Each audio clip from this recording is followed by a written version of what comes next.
سب کچھ ہو بیوی نہ ہو تو تنہائی کا احساس مار دیتا ہے۔ اس سے ایک اور مطلب نکلتا ہے کہ لباس کے بغیر ایک لمحہ گزارا نہیں۔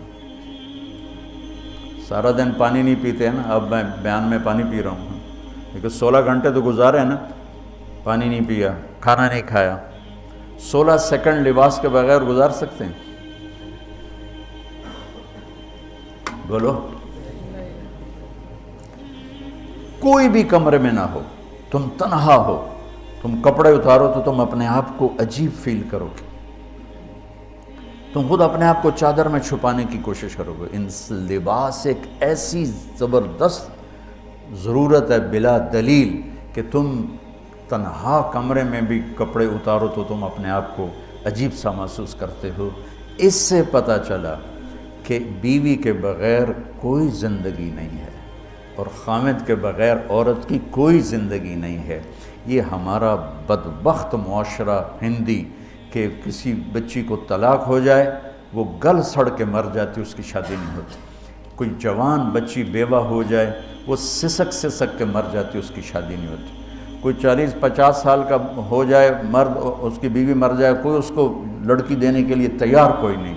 اور لباس کا لفظ بتاتا ہے کہ شادی کے بغیر انسان ننگا ہے، اور ننگے انسان کا کوئی کہیں بھی گزارا نہیں ہے۔ لفظ لباس بتاتا ہے کہ ہم اس چیز کو رواج دیں کہ شادیاں ہوں، بیوہ کی شادی ہو، مطلقہ کی شادی ہو، کوئی کس کی بیوی مر جاتی ہے۔ حضرت ابن مسعود کا فرمان ہے اگر میری موت میں 10 دن باقی ہوں تو بھی میں شادی کر لوں گا اگر میری بیوی مر جائے تو۔ ابو ہریرہ کہتے ہیں اگر میری زندگی میں 7 دن باقی ہوں اور میری بیوی مر جائے تو میں 1 ہفتہ بھی شادی کے بغیر نہیں رہوں گا، میں شادی کر لوں گا۔ تو ہم ایک ہندی معاشرے سے متاثر ہیں جہاں بیوہ کی کوئی سنوائی نہیں، مطلقہ کی کوئی سنوائی نہیں، اور کوئی جوان بھی 2-4 بچے ہیں اور بیوی مر جائے تو اس کی کوئی شادی نہیں ہے، وہ سسک سسک کے وہ بلک بلک کے زندگی گزارتے ہیں۔ ہم لوگ اس کو رواج دیں۔ لباس، لفظ لباس بتا رہا ہے کہ جیسے لباس کے بغیر ایک لمحہ آدمی چین سے نہیں بیٹھ سکتا، ایسے ہی اس رشتے کے بغیر زندگی میں کوئی خوبصورتی نہیں، کوئی حسن نہیں۔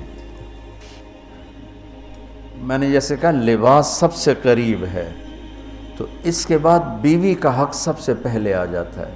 ماں باپ کی طرف سے زیادتی آئے تو تمہارے ذمے ہے اپنی بیوی کو بچاؤ، اللہ کے واسطے اپنی بیویوں کی حفاظت کرو۔ ہاں تمہاری بیوی کی طرف سے زیادتی آئے تو اللہ کے واسطے ماں باپ کی حفاظت کرو۔ تو اس کا مطلب یہ نہیں کہ تم ڈنڈا اٹھا لو، اپنے اخلاق ایسے بناؤ، سپرنگ بن جاؤ، سپرنگ جو فریشر سے کو قبول کر کے دب کے نیچے چلا جاتا ہے۔ نیچے جانے میں جڑ جانے کا نظام چھپا ہوا ہے کہ جھک جاؤ، ماں باپ ناراض ہو ان کے پاؤں پکڑ لو، بیوی ناراض ہو اس کے پاؤں پکڑ لو۔ ذلت میں عزت چھپی ہوئی ہے، ساری زندگی کا تجربہ بتا رہا ہوں۔ ذلت اللہ کی رضا کے لیے ذلت اٹھانے میں عزت چھپی ہوئی ہے۔ ہن لباس لکم، کتنا ہی مجھے غصہ چڑھا ہو میں اپنے کپڑے پھاڑوں گا؟ مجھے غصہ آ گیا، میں نے اپنے کرتے پھاڑنے جو کسی یہ پاگل تو کرے گا، سمجھدار دوئے دا کرتا پاڑے گا، اپنا نہیں پاڑے گا۔ اب مجھے بیوی پہ غصہ چڑھ گیا تو میرا لباس ہے، اس کو تار تار کر دوں، گالیاں دوں، تھپڑ ماروں؟ تو ایسا ہی جیسے میں اپنے کرتے کو پھاڑ رہا اور اپنے کرتے کو تار تار کر رہا۔ بیوی کو غصہ چڑھے تو وہ اپنے کپڑے پھاڑتی ہیں۔ کپڑوں کے لیے کتنے حفاظتی نظام ہیں، الماریاں بنی ہوئی ہیں اور ہینگر بنے ہوئے ہیں، کریز خراب نہ ہو۔ جب پڑھتا تھا نا لاہور تو اسکول میں یا کالج کا میں سب سے خوش لباس لڑکا کہلاتا تھا کہ میں اپنی اسکول سے آ کر نا، اب ہاسٹل میں کوئی استریاں تو ہیں نہیں، نہ ہی کوئی نوکر، تو اپنی پتلون کو ایسے ہاتھوں سے استری کرنا اور کر کے پھر تہ لگانا، پھر سرانے کے نیچے رکھنا پھر اس کے اوپر سونا تاکہ خود بخود استری ہو جائے اور کریز ٹھیک ہو جائے، اور رات کو بالوں کے اوپر رومال باندھنا تاکہ بالوں کی سیٹیں خراب نہ ہو جائیں، کیونکہ میں نے بال بنوائے تھے وحید مراد کٹ بال، 2 فلم سٹاروں کا ہیئر کٹ چلا، ایک دلیپ کمار کا، ایک وحید مراد کا۔ تو عام جو تھے نا بال کاٹنے والے، وہ 8 آنے لے کے بال کاٹ دیتے تھے۔ وحید مراد کٹ کے لیے 5 روپے لگتے تھے۔ 5 روپے اس زمانے میں بہت بڑی دولت تھی، جب ڈالر 1 روپے کا تھا۔ $5 کتنے ہو گئے ہیں جی؟ 500 سے اوپر ہے اب۔ تو یوں سمجھو کہ وہ 5 روپے دے کر وحید مراد کٹ بنتا تھا، تو پھر میں وہ اوپر رومال باندھتا تھا کہ سوتے ہوئے میرے بالوں کا ہیئر سٹائل خراب نہ ہو جائے۔ ایک چھوٹا سا بچہ ہے لیکن اپنے لباس کو کیسے حفاظت کر رہا ہے، کریز ٹھیک کر رہا ہے، سرانے کے نیچے رکھ رہا ہے اور اس کو صاف ستھرا رکھ رہا ہے۔ ہم کھاتے ہوئے کیا کرتے ہیں، آگے اگر کپڑے نئے پہنے ہوں تو آستینیں چڑھا لیتے ہیں کہ کہیں کوئی شوربہ کچھ سالن ادھر نہ لگ جائے، ادھر نہ لگ جائے۔ میں جب بھی بیٹھتا ہوں تو میری بیوی کہتی ہے آستینیں چڑھاؤ، آستینیں چڑھاؤ، لگ نہ جائے۔ اور آگے ہم کیا کرتے ہیں، تولیہ رکھتے ہیں، نیپکن رکھتے ہیں، رومال رکھتے ہیں۔ بڑے بڑے ہوٹلوں میں جاؤ تو پہلے وہ ساتھ رکھا ہوتا ہے کہ کوئی کھانے کا ذرہ گرے، سالن کا کوئی قطرہ گرے تو آپ کے کپڑے خراب نہ ہوں۔ ہم کیچڑ میں جا رہے ہوں تو ہم اپنے پاؤں گندے کر لیتے ہیں، کپڑے گندے نہیں ہونے دیتے۔ اپنے شلوار اوپر کر لیتے ہیں، پتلون اوپر کر لیتے ہیں، پاجامہ اوپر کر لیتے ہیں۔ تو جب کہیں سے کوئی آنے لگے ایسی ناگواریاں تو اپنے اوپر لے لو، بیوی پہ نہ آنے دو۔ ہم کپڑا بچاتے ہیں یا پاؤں بچاتے ہیں؟ کپڑا بچاتے ہیں، شلوار اوپر ٹانگ لیتے ہیں، کرتے کو یوں سمیٹ لیتے ہیں۔ تو جتنا کیچڑ ہے حالات کا، واقعات کا، اخلاق کا، وہ کیچڑ اپنے اوپر لے لو، بیوی کو بچا لو۔ اور بیوی کیا کرے، وہ جتنا کیچڑ ہے حالات کا، واقعات کا، ناگواریوں کا، اپنے اوپر لے لے، خامد کو بچا لے۔ لباس کا اور کیا کام ہے، یواری سواتکم، یہ تمہارے عیب چھپاتا ہے۔ تو میرا کام کیا ہے، میں بیوی کی کمیاں چھپاؤں، ڈھنڈورا نہ پیٹوں۔ بیوی کا کام کیا ہے، خامد کی کمیاں چھپائے، ڈھنڈورا نہ پیٹے۔ دوسرا کام کیا ہے لباس کا، وریشہ، لباس مجھے خوبصورت بناتا ہے۔ یہ ایک واحد رشتہ ہے جو زندگی کو خوبصورت بناتا ہے۔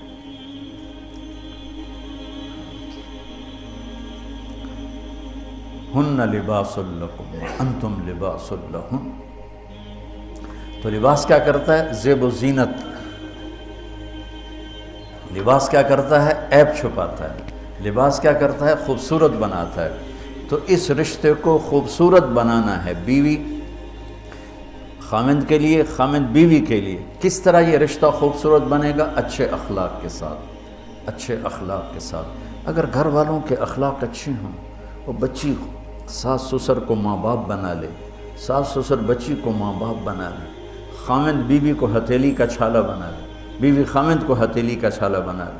میں قربان جاؤں اپنے نبی پر، ساری کائنات کو نور ایمان دینے والی ہستی، اور حضرت عائشہ رضی اللہ عنہ کو لقمے بنا کے کھلا رہے ہیں۔ کمال۔ حضرت عائشہ رضی اللہ تعالیٰ عنہ، وہ بڑی بڑی بوٹیاں ہوتی تھیں نا، وہ اٹھا کے ایسے نوچتیں اور پھر رکھ دیتیں، روٹی کا ٹکڑا اٹھاتی۔ میرے نبی وہی بوٹی اٹھاتے جہاں حضرت عائشہ نے نوچا ہوتا تھا، وہیں دکھا کے کرتے تھے، ان کی محبت کو لینے کے لیے اور ہمیں سکھانے کے۔ حضرت عائشہ گلاس اٹھاتی، وہ بڑے بڑے ہوتے تھے، اب تو یہ چھوٹے چھوٹے گلاس ہیں۔ بخل کا زمانہ آ گیا، پانی بھی تھوڑا دیں دیں۔ ہمارے دیہات کا کلچر تھا، اب تو مٹ گیا ہے، مہمان ہی کوئی نہیں ہوتے۔ جب کچی سڑکیں ہوتی تھیں اور ذرائع نہیں تھے تو بہت سے مسافر ہمارے ڈیروں میں آ کے رات گزارتے تھے۔ ہماری پہچان والے نہیں، اجنبی راہگیر، اور کوئی پہچان والے بھی، لیکن جو بھی تھے، کوئی اپنے ہیں، پہچان والے ہیں، دوست ہیں، مسافر راہگیر ہیں، ان کو رات کو کھانے کے بعد دودھ پلانا یہ ہماری تہذیب تھی کہ جتنے بھی ہیں دیرے میں 15 ہیں 20 ہیں 1 ہے، جاؤ بھائی روٹی کھا لی ہاں دودھ پواؤ سارے ہیں۔ وہ جانور بہت زیادہ ہوتے تھے، کھیتی باڑی کم ہوتی تھی، دودھ وافر ہوتا تھا، وہ گلاس اتنے بڑے بڑے ہوتے تھے، 3 پاؤ کا گلاس ہوتا تھا۔ تو ایک ہمارے دادے کے زمانے کا نا چاچا لال سنپال وہ آ گیا دیرے میں، نوکر گیا دودھ پلانے، تو گلاس کو دیکھ کے نوکر سے کہندا پتر میں نہیں پیندا۔ اسا کہا چاچا کیوں نہیں پینا؟ اسا کہا 2 تو ود پیواں تو بے غیرت بنا تے 2 تے میرا گزارا نہیں جاتا میں نہیں پیندا۔ تو حضرت عائشہ رضی اللہ تعالیٰ عنہ گلاس اٹھاتی اور یہ پیا، یہ رکھا۔ میرے نبی اٹھاتے اور جہاں حضرت عائشہ کے ہونٹ لگے ہوتے تھے وہاں ہونٹ رکھ کے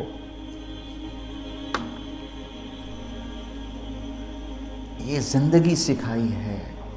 یا عائشو، کیا محبت سے بولا عائشہ نے، یا عائشو، یہ عاشقانہ انداز ہے، محبوبانہ انداز ہے۔ یا حمیراء، عائشہ آؤ دوڑ لگائیں۔ عائشہ مجھے پتہ چل جاتا جب تو میرے اوپر ناراض ہوتی ہے۔ حضرت عائشہ نے کہا وہ کیسے؟ کہ جب تو میرے اوپر ناراض ہوتی ہے نا تو یہ نہیں کہتی مجھے رب محمد کی قسم، تو کہتی مجھے رب ابراہیم کی قسم۔ جب تو میرے اوپر راضی ہوتی ہے تو کہتی ہے مجھے رب محمد کی قسم، اور جب تو میرے اوپر ناراض ہوتی ہے تو کہتی مجھے رب ابراہیم کی قسم۔ کہ یا رسول اللہ صلی اللہ علیہ وسلم نام ہی آپ کا نہیں لیتی، میرا تو دل آپ پہ کیا، میری جان قربان ہے آپ پر۔ عرب کے ماحول میں اظہار عشق عیب تھا بیوی سے۔